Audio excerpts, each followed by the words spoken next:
Lipids, chemical composition and their occurrence. First, the contents.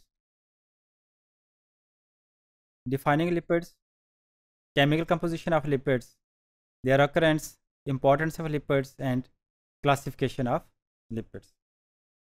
First, the definition. Students lipids को अगर हम देखें तो पहले हम इट इज़ अ सेकेंड जो बायोमॉलिक्यूल्स हैं, फर्स्ट पे carbohydrates, lipids, proteins and nucleic acid, 4 different classes हैं बायोमॉलिक्यूल्स की।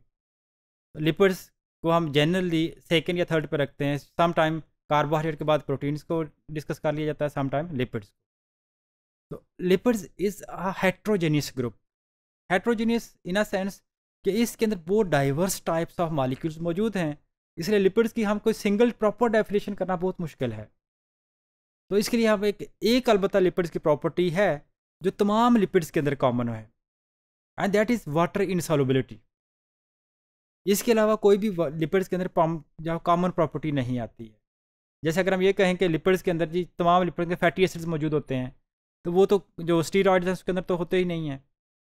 या फिर हम ये कहें जो लिपिड्स के अंदर कोई रिंग स्ट्रक्चर होता है, कुछ के अंदर होता है, कुछ के अंदर नहीं होता है।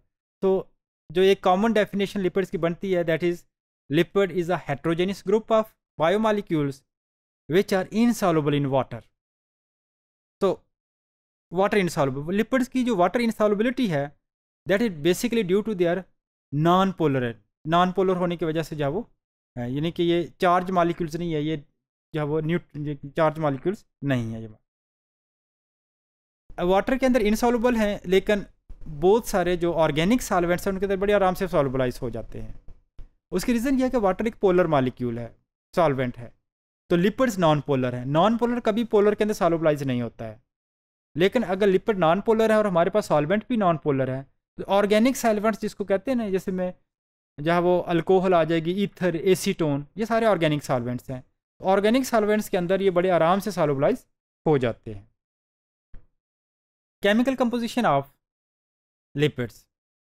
लिपिड्स की लिपिड्स के अलावा इन जनरल आपने याद रखना है कि जितने भी बायोमॉलिक्यूल्स होते हैं उसकी केमिकल कंपोजिशन में 6 एलिमेंट्स ही बार बार आएंगे। 3 जो है वो मेन है, और उसके बाद जो है वो अगले 3 जो है वो लेस अकर्ड होते हैं, होते ज़रूर हैं लेकिन वो कुछ में होते हैं, कुछ में नहीं होते हैं, या कम होते हैं। तो कार्बन, लिपिड्स में भी अगर हम बात करेंगे, carbon, hydrogen and oxygen, they are primarily present, वो प्राइमरीली उसके अंदर मौजूद हैं। जबकि nitrogen, sulphur and phosphorus are present in some lipids while absent in others, कुछ में मौजूद हैं, कुछ के अंदर मौजूद नहीं होते हैं। अच्छा, लिपिड्स की ख़ास बात केमिकली अगर हम देखें तो लिपिड्स की के अंदर जो ऑक्सीजन की अमाउंट है वो कार्बोहाइड्रेट की निस्बत बहुत कम है। कार्बोहाइड्रेट की एग्जांपल अगर हम देखें, ग्लूकोज का फार्मूला है C6H6H12O6, तो कार्बन 6 कार्बन के साथ ऑक्सीजन भी 6 मौजूद हैं। लिपिड्स के अंदर नंबर ऑफ ऑक्सीजन एटम बहुत कम है। जैसे अगर हमारे पास एक 16 या 18 कार्बन फैटी एसिड है, तो उसके अंदर सिर्फ 18 कार्बन के मुकाबले में 2 ऑक्सीजन मौजूद होते हैं। ऑक्सीजन कम होने का बेनिफिट यह है कि कार्बन हाइड्रोजन बॉन्ड मैक्सिमम होते हैं, यानी हाइड्रोक्सल ग्रुप गायब हो जाता है ऑक्सीजन ना होने की वजह से, तो कार्बन हाइड्रोजन बॉन्ड है। तो लिपिड्स के अंदर मैक्सिमम या मोस्ट जो बॉन्ड्स होते हैं वो कार्बन हाइड्रोजन बॉन्ड्स, और यही वो बॉन्ड्स हैं जिन्होंने एनर्जी देनी है। इसलिए लिपिड्स से हमें कार्बोहाइड्रेट की निस्बत हम कहते हैं कि lipids give double amount of energy. वो डबल अमाउंट इसीलिए देते हैं कि कार्बोहाइड्रेट्स में तो एक तरफ कार्बन हाइड्रोजन है, दूसरी तरफ कार्बन हाइड्रोक्सल है, तो हाइड्रोक्सल ने तो एनर्जी देनी नहीं है। तो लिपिड्स के अंदर इधर भी कार्बन का हाइड्रोजन है, इस तरफ भी हाइड्रोजन है, तो 2 कार्बन हाइड्रोजन बॉन्ड है। तो इसी वजह से क्योंकि कार्बन हाइड्रोजन बॉन्ड डबल होते हैं लिपिड्स में, तो एनर्जी भी जो है वो डबल अमाउंट में हमें प्रोवाइड करेंगे। From we can get the lipids. Lipids हम कहाँ से ले सकते हैं, कहाँ जो है वो पाए जाते हैं नेचर के अंदर? डेयरी प्रोडक्ट्स हम जो लेते हैं, इसके अंदर मिल्क, चीज़, बटर, क्रीम, योगर्ट, मार्जरीन्स, ये सारे के सारे जो है वो हमारे पास जो है ये क्या है कि लिपिड की सोर्स है। इनके अंदर जो है लिपिड अच्छी खासी अमाउंट में मौजूद होता है।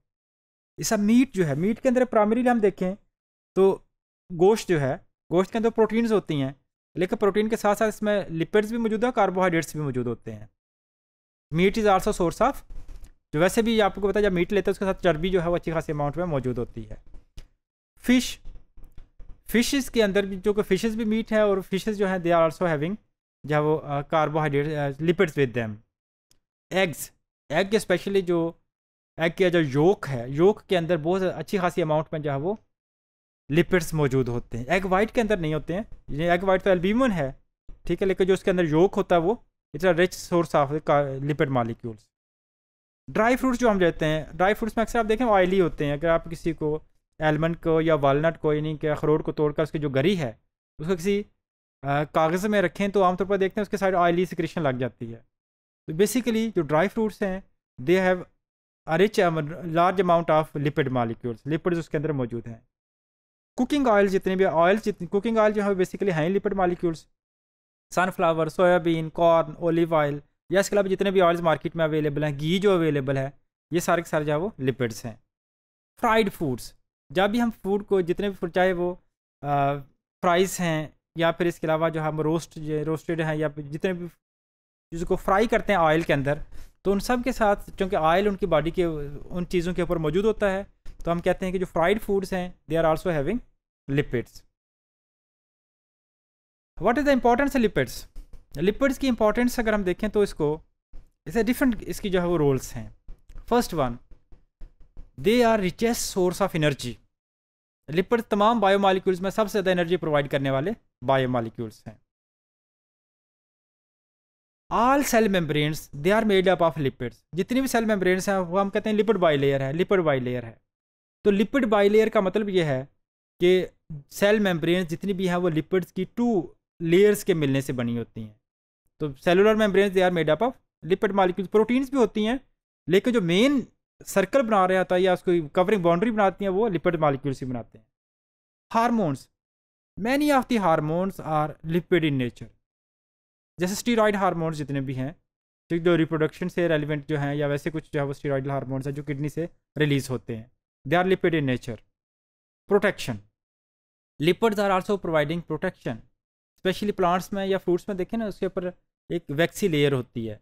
तो वैक्सी लेयर बेसिकली जो बेसिक फंक्शन है वैक्सी लेयर का वो ये है कि एब्रेसिव डैमेज से बचाती है। इसके अलावा जो वाटर फाउल्स हैं, वाटर फाउल्स जब फिश को कैच करने के लिए जंप करते हैं वाटर के अंदर, तो उनके जो अपने फैदर्स हैं वो तो वेट नहीं होते हैं। उसकी बेसिक रीज़न ये है कि फैदर्स के ऊपर, परों के ऊपर क्या है कि एक वैक्स की लिपिड्स की लेयर मौजूद है, वो वाटर को एंटर ही नहीं होने देती है उसके अंदर। आपने नोट किया होगा कि अगर कहीं ऑयल टैंकर कहीं लीक हो जाए, अब ऑयल जो है ना उस जो यानी कि ऑयल जो रिलीज होता है उसमें क्रूड ऑयल होता है, तेल जो है, अब वो क्या करेगा जब कोई बर्ड उसमें से जंप करने की कोशिश करेगा, नीचे पानी में जाने की कोशिश करेगा, तो जो ऑयल है वो उसके फैदर्स के ऊपर से जो वैक्स है उसको उतार देता है। इसीलिए जहाँ ऑयल की लीकेज होती है वहाँ बर्ड्स की डेथ हो जाती है, क्योंकि जो प्रोटेक्शन थी वो अब ख़त्म हो गई है। तो बर्ड्स के फैदर्स के ऊपर जो वैक्सी लेयर है that is providing protection against water, water के अगेंस्ट प्रोटेक्शन प्रोवाइड करती है। Insulation, lipids are very good insulator. Insulator ऐसी चीज़ को कहते हैं जो हीट को ना उधर जाने दे ना इधर आने दे, ठीक है, हीट के लॉस को रोकती है। तो जो एनिमल स्पेशली जो लार्ज मैमल्स हैं, वेल है, जैसा कि बाकी जो मैमल्स जो रहते हैं ओशंस के अंदर रहते हैं, कोल्ड वाटर के अंदर रहते हैं, उनके स्किन के नीचे एक लिपिड की मोटी लेयर है। वेल्स को, बहुत सारी वेल्स को शिकार इसलिए किया जाता है कि उसमें से जी बहुत सारी जो है वो लिपिड फैट्स निकलती हैं जिसको आगे यूज़ किया जाता है मुख्तलिफ पर्पसेस के लिए। तो ये जो थिक लेयर ऑफ फैट्स जो होती है this is actually working as insulator. ये जो एनिमल के पास जो हीट है उसको लूज़ होकर बाहर इन्वायरमेंट में नहीं जाने देती है।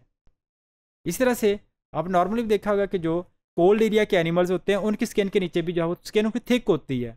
स्किन थिक होने का मतलब है कि स्किन के नीचे लिपिड की लेयर मौजूद है जो इंसुलेशन का रोल प्ले करेगी। सेल सिग्नलिंग, तो जो मैसेज हमारे सेल्स के अंदर ट्रैवल करके जाता है तो विद इन सेल भी एक जहाँ एक बाकायदा एक चैनल चलता है मैसेज का, और उस चैनल के अंदर प्रोटीन के साथ साथ लिपिड मॉलिक्यूल्स भी अपना रोल प्ले करते हैं। Types of lipid molecules, lipid molecules की वैसे तो बहुत डाइवर्सिटी है, लेकिन broadly we can divide them into 3 categories at this stage. अगले सेमेस्टर में जाएंगे आप तो आपको फर्दर इसकी टाइप्स मिलेंगी, लेकिन वेरी सिंपल लेवल के ऊपर अगर हम देखें तो लिपिड की 3 टाइप्स हैं। They are the triglycerides, phospholipids and the steroids.